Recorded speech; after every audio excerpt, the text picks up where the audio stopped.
Chapter 4 presentation of data में आज हम पढ़ेंगे rules for constructing graphs and kinds of graph. हम general rules for graphical presentation of data, कल graphical presentation of data हमने पढ़ा था, उसके आज हम रूल्स पढ़ेंगे कि ग्राफ कैसे बनाया जाता है।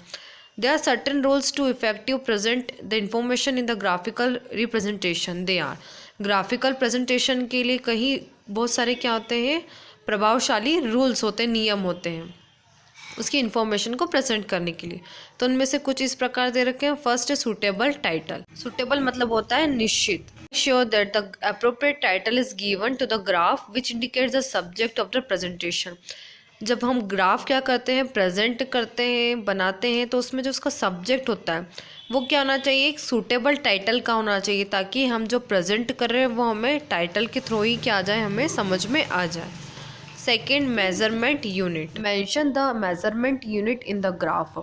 जो यूनिट होती है, इकाई होती है, उसको हम नापते हैं, उसका जो मेजरमेंट लेते हैं उसे हमें ग्राफ पर ही क्या करना होता है, मेंशन करना होता है, ताकि ग्राफ पर ही वो यूनिट हमें प्रॉपर समझ में आ जाए। Third, proper scale.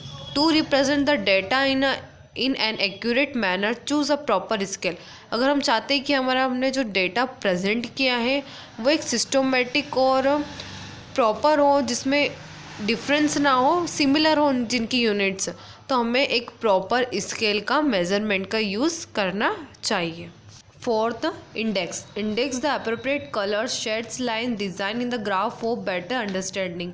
जब हम ग्राफ बनाते हैं तो उसका इंडेक्स बनता है शॉर्ट, तो उसमें क्या होना चाहिए, अलग अलग शेड्स और लाइन में हमें ग्राफ शो किया जाता है कि इंडिकेशन जो होता है वो अलग अलग शेड्स और लाइन में होता है। Data sources include the source of information whether it is necessary at the bottom of the graph. हम ग्राफ बनाते हैं तो ग्राफ में ये आवश्यक होता है हमारे लिए कि जो इन्फॉर्मेशन हमने लिखी, जिस बारे में हमने ग्राफ बनाया, वो इन्फॉर्मेशन ग्राफ के बॉटम में लिखी जाती है। Keep it simple. Construct a graph in an easy way that everyone can understand. और जो ग्राफ बनाया जाता है वो क्या होना चाहिए, सिंपल होना चाहिए। जो हमने ग्राफ कंस्ट्रक्ट किया है, बनाया है, वो ऐसा बनाना चाहिए जिसे बनाने पर, देखने पर ही कोई भी समझ सके, मतलब इजी होना चाहिए। Neat. Choose the correct size, fonts, colors, etc. in such a way that the graph should be a visual aid for the presentation of information। जो ग्राफ हमने प्लॉट किया है वो ऐसा होना चाहिए, साइज़ करेक्ट होनी चाहिए, जो फ़ॉन्ट्स लेटर हम जो यूज़ कर रहे हैं, कलर यूज़ कर रहे हैं, वो क्या होना चाहिए, बिल्कुल एकदम नीट होना चाहिए, नीट एंड क्लीन होने चाहिए, साफ़ सुथरे होने चाहिए, ताकि जो इन्फॉर्मेशन है वो आसानी से हमें समझ में आ सके। तो ये क्या है, rules for constructing a graphical presentation. हम ग्राफ देखेंगे, ग्राफ किस प्रकार प्लॉट किया जाता है। एक्सिस होती है, दो एक्सिस पर बनाया जाता है, एक्स और वाई एक्सिस। हम पहले एक्स की बात करेंगे तो एक्स 0 से 1 2 3 4 जो राइट हैंड साइड बन रही है, ये होता है पॉजिटिव एक्स। 0 से अगर उस साइड चले गया नेगेटिव हो जाएगा, ये इस तरफ आता है तो ये होता है नेगेटिव। ऐसे ही वाई एक्सिस की अगर हम बात करेंगे तो 0 से अगर ऊपर की तरफ आ रहा है, अपवर्ड आ रहा है, 0 1 से 6 तक आ रहा है, तो ये होता है पॉजिटिव, जो अपवर्ड की तरफ है। वही 0 से नेगेटिव आ रहा है, 6 तक नेगेटिव है, क्यों होगा, जब वो डाउनवर्ड होगा तो ये होता है नेगेटिव। इस तरफ आया तो एक्स से ये पॉजिटिव, इस तरफ आया तो एक्स नेगेटिव, वाई ऊपर गया तो पॉजिटिव और नीचे आया तो नेगेटिव, माइनस में हो जाएगा। तो ये क्या दे रखा है, एक डायग्राम के थ्रू प्लॉट किया गया है।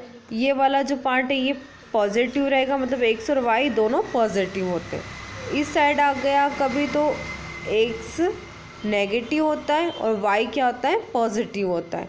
यहाँ पर आया तो दोनों क्या होंगे, नेगेटिव होंगे। और इस साइड आया तो एक्स पॉजिटिव है लेकिन वाई क्या हो जाएगा, वाई क्या है, नेगेटिव हो जाएगा। तो मोस्टली जो ग्राफ है वो इस प्रकार बनाया जाता है, लेकिन अगर माइनस में अगर हमें इंडिकेशन दे रखा होता है तो हम इसे फिर माइनस की तरह शो करते हैं। तो ये क्या है, अलग अलग क्वाड्रेंट है। नेक्स्ट हम पढ़ेंगे kinds of graph. Graphs can broadly classified into 2 main groups.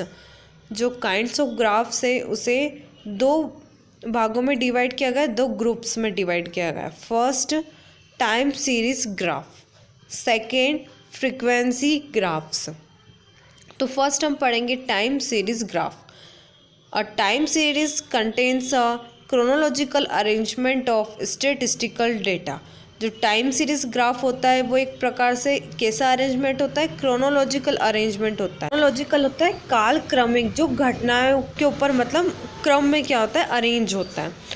Time period में भी इन ईयर्स, मंथ्स, वीक्स और डेज etc। टाइम से पता चल रहा है, टाइम मतलब होता है समय। तो जो टाइम सीरीज ग्राफ होता है उसे हम ऐसा प्लॉट करते हैं जिसमें किस पर बनाया जाता है, वो ईयर्स पर, मंथ पर या वीक्स पर या डेज, इन बिहाफ पर क्या बनाया जाता है, टाइम पीरियड ऐसे होते हैं।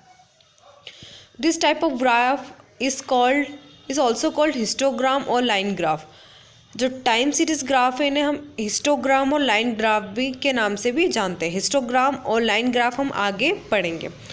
In such graph, time period is shown along x-axis and corresponding values along y-axis। इसमें हम अभी तक पढ़ते हैं ग्राफ में दो एक्सिस बनती है, एक्स और वाई। तो जो एक्स एक्सिस है उस पर क्या बनाई जाती है, एक्स एक्सिस इस प्रकार की होती है। तो इसमें हम क्या लिखते हैं, टाइम पीरियड करते हैं, और जो वाई एक्सिस होती है उस पर हम वैल्यू को क्या करते हैं, पुट करते हैं।